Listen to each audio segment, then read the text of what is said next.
Wanted to do a talk about culture today. Going to my park here.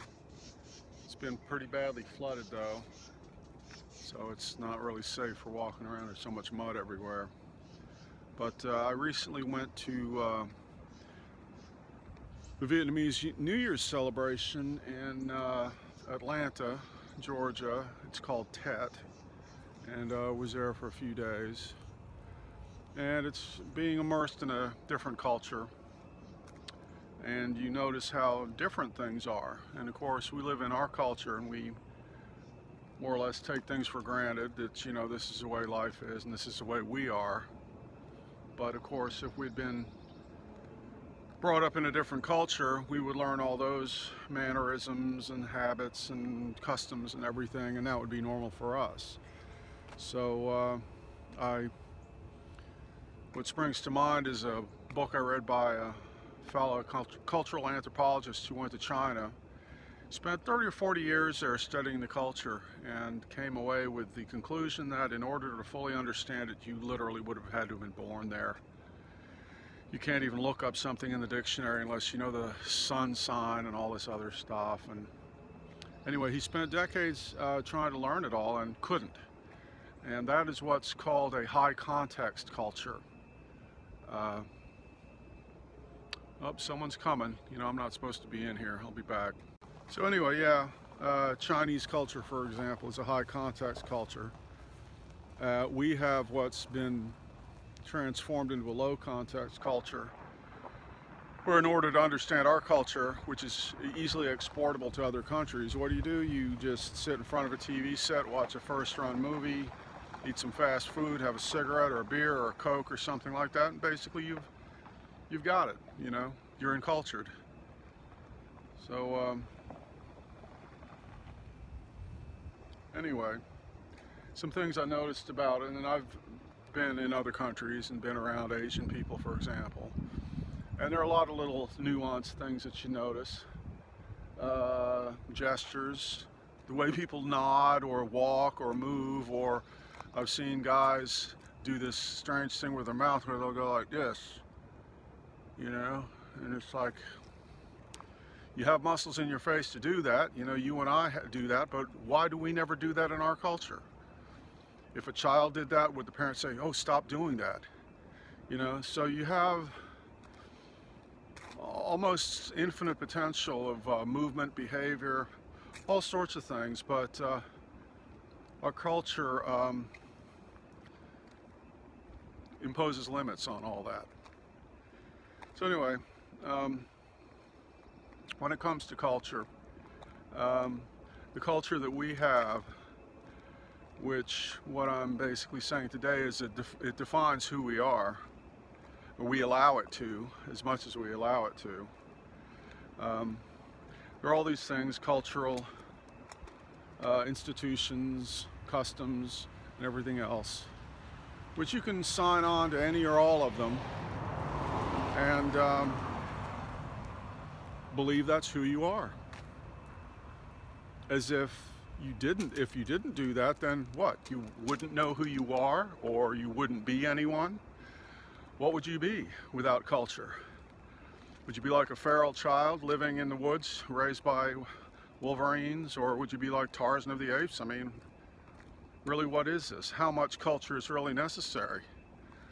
How much gets signed on to fill a kind of a psychological void? So anyway, getting back to cultural anthropologists doing studies, you know, they've studied, a fellow I read about studied the Chinese.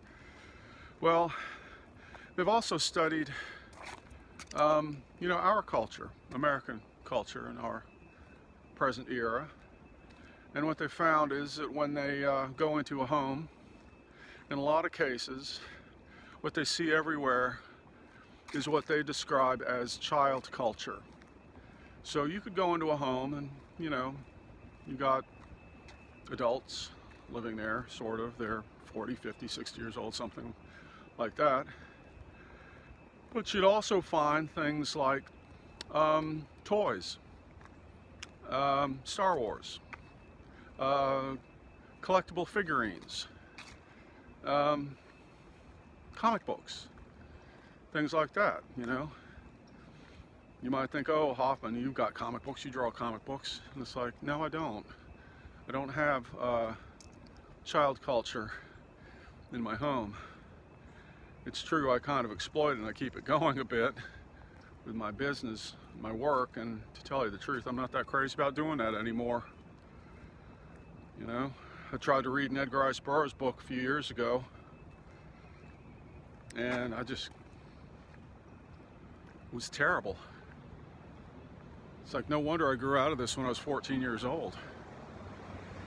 But you know, people keep it going.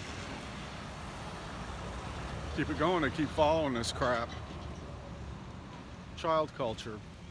So anyway, my gist of what I'm saying here is that culture can be a prison, and it can be a prison even more if we embrace it and allow it to. I mean, we have so much, such a broad cultural selection these days. Back in the 30s and 40s, it's like, yeah, you had Hollywood, you had some magazines and things like that. But basically, everyone saw the same movies pretty much. You didn't have hundreds and hundreds of subgenres of music and movies and all this other stuff for people to just basically go into and get lost. Like in a sense, like a baby with a baby bottle. So anyway, there's a lot of stuff these days that basically functions like a baby bottle. You know, get your cup of coffee every morning. It's like, geez, do you really need that? You know, no, it's basically a baby bottle. So, you know, can't go any further this way. So anyway, who are we without the culture? You know, what would we be? Could we live? Could we exist? I'm basically for scrapping anything that's not necessary. You know, at this point in human history, look at all the culture that we have. You know, you've got ancient Egypt, you've got the medieval history, you've got the, you know, all these different countries, you know, all these different nations, different religions, different art, different music, you know, all this stuff. Enough to fill a library the size of Rhode Island, probably. You know? And it's like, oh, well, you know, I can understand to some degree. You take something like mythology, and it's like, okay, well, this particular myth or this idea, religious precept, something like that, it helps us to learn about ourselves, you know, it helps us to define ourselves. So, you know, chopping the head off the Medusa, for example, you know, teaches us something. Well, I'm not exactly sure what that teaches us. You know, you can argue that biblical stuff teaches us something, and then you look around and it doesn't appear to be teaching anyone anything much. So, anyway, when it comes to child culture, it's bad enough that we're so inundated and so dependent on culture, which, you know, comes down to everything. It's not just entertainment. It's our speech. It's politics. It's our impressions of all sorts of things. Could be scientific, philosophical.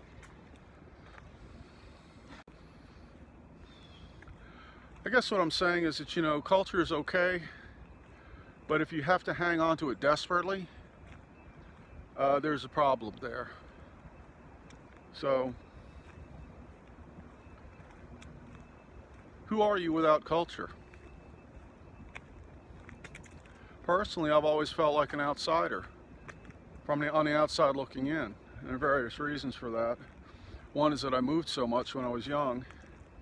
So, went to England. My mom was English, went back and forth every couple of years, so I'd go over there. Oh, I was a Yankee kid, you know. I got picked on because I was the only one in the whole school. No girls in the school either, so it was pretty fucking brutal. And I'd pick up the English accent and come back here, and then I was the limey. You know, the only limey in the school, you know. That's basically the way I grew up. So where I am now is I feel no nationalism whatsoever. I was accepted nowhere.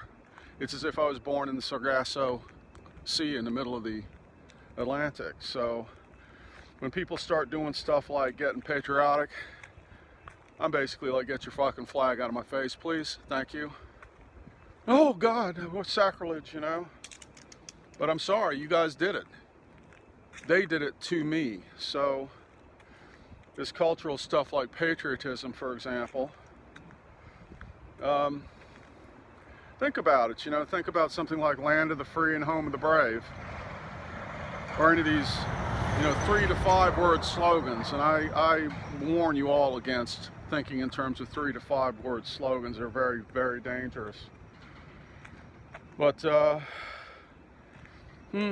of the free, land of the free. Well, let's see, the country was built on killing the Indians, you know, mass slaughter. The wealth of the country was built on slavery, using slave labor to grow things and harvest things and sell them to Europe. That's where the wealth came from. Bravery. What do you really think about someone who has to go around talking about how brave they are? How would you feel if you had a neighbor and every time you turned around he was talking about how brave he is? Is that really bravery? No. Bravery is facing the truth. That's what bravery is. So the more you wave the flag and the more patriotic you are, the less you are looking at who you really are, the less you're looking at the truth. You're basically making up a convenient, comforting fiction, a fairy tale. And that's part of culture too. Had you been born in a different country, you might be doing the same thing. It's not as likely because in other countries they don't take it as far as we do. You know, you go to Norway or something, they don't have the Norwegian flag on every single, you know, doorstep of every house the way we do here. But here it gets used to define the identity of the person. Well, if you have to reach out and grab things like that and affix them to yourself, it's like, oh, this is who I am. I'm a this, I'm a that, da da da da da da da da. You know, you're not really anyone. The interior self is still not developed. It's stunted because it has no connection to anything. It's covered. It's basically covered with a suit of armor, stuff that's been accumulated. And when that happens, growth stops. The interior self becomes stunted, weak, small. So anyway, you can see that these are a lot of the reasons why people hang on to their cultural idioms so desperately. But as for me, I don't. You can have it. You can have all of it. I don't need it. I don't like it. I'm fed up with it. And I might add, it's like a millstone around the neck of human beings all over the world. Us especially. Oh, here comes a guest. Hold on. So is there anything I've missed here? Let's see. Well, something about child culture earlier. And what we're seeing these days is a lot of what you might call infantilization of language. So what's a good example of that? Well, saying amazing for everything.